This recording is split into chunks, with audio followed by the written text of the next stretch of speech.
রাত যা ধরছে তোকে মনে হচ্ছে তোর কোল যেতে এক লাত মারিবে আমি। হ্যাঁ, আমি এখন লাত খাওয়ারই কাজ করেছি, এখন মারলেও মারতে পারো তোমরা। চুপ ভাই আটি মুখো। আর তোমাকে বলে হয়ে যায় সময়, তুমিও একবার দেখলে না কার সাথে কি করছো না করছো, একটা আলতু ফালতু ছেলের সাথে নোংরা কাজ করে বসে থাকলো।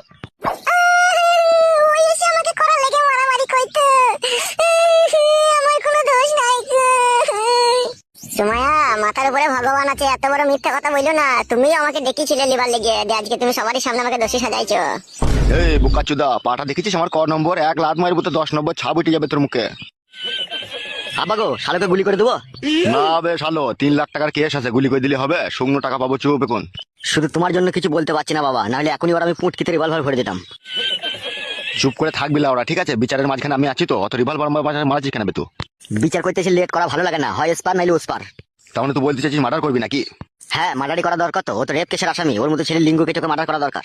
চুপ করে থাক মারা, যা বুঝি না সুঝি না তালি কথা বলবি না, ঠিক আছে? তুমি ভারী বুঝুনদার হে আর কপালি চুদা বাবা। তাহলে মার্ডার করে দেবে, মার্ডার করে দে তাইলে। না কাকা বাবু, মার্ডার করো না কাকা বাবু, আমার বাবা আছে, আমাকে মার্ডার করো না। দেখেছিস, মার্ডার করার আগেই ও মার্ডার হয়ে গেছে, আর প্যালপিটেশন আরম্ভ হয়ে গেছে। তুই বলছিস মার্ডার করে দিতে? মার্ডারের আগেই বড় মার্ডার, আদা দেখিলে কাঁদছো। হ্যাঁ, খালে তোমার বাইরে আছে, তুমি মার্ডার করে না খালে। শুইরে বাচ্চাকে এখনই মার্ডারই করে দেবো। আমি তোর খালু না তোর কাকাবে? হ্যাঁ, এখনই কাকা বলতে আবার খালু বলছিস কেন? ভুল হয়ে গেছে কাকা বাবু, ভয়ে বেরিয়ে পড়েছে, তোমরা মার্ডার করার কথা বলছেন, আমার এদিকে পিলি চুমকি গেছে। এই যে মোড়ল মশাই নিয়ে এসেছি ওর বাবাকে আর ওর বউকে। বাবা, বাবা আমাকে বাঁচাও, বাবা আমাকে মার্ডার করে দেবে বলছে। কি ব্যাপার কি, আমার ছেলেকে এইভাবে ক্লাবে ধরে এনে তোমরা টর্চার করছো? দেশে কি আইন কানুন বলে কোনো জিনিস নাই নাকি? একটা নিরহ অসহায় ছেলেকে নিয়ে সেইভাবে তোমরা মারধর করছো? কি বললি বে? তো গিলে নেবে কথাটা। তুই ছেলে নিরহ, তুই ছেলে অসহায়। ওটা দেখবে ওই মেয়েটাকে গাবিন করে দিতে হবে তুই ছেলে, তারপরেও তো তুই ছেলেকে কি করে নিরহ অসহায় বলছিস হবে? কি রে ফটকে, ওরা কি যা বলছে তা কি সত্য? কি রে বড়া, বল তোর বাবাকে সত্যি কথাটা। আপনি অত চটপট করছেন কেন? আমি ওকে জিজ্ঞেস করছি তো।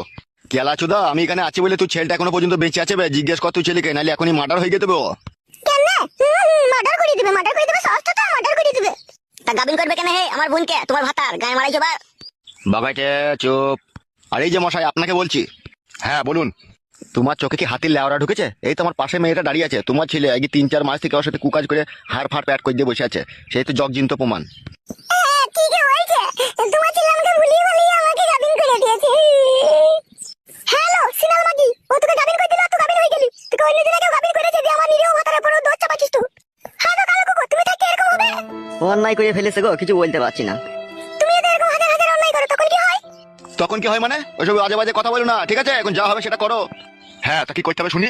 কি আবার করতে হবে? আমার ভাতিজাকে গাবিন করে দিয়েছে, তার বিয়ে শাদী দিয়ে দিতে হবে তোমাকে, যত টাকা পয়সা খরচা করে হোক।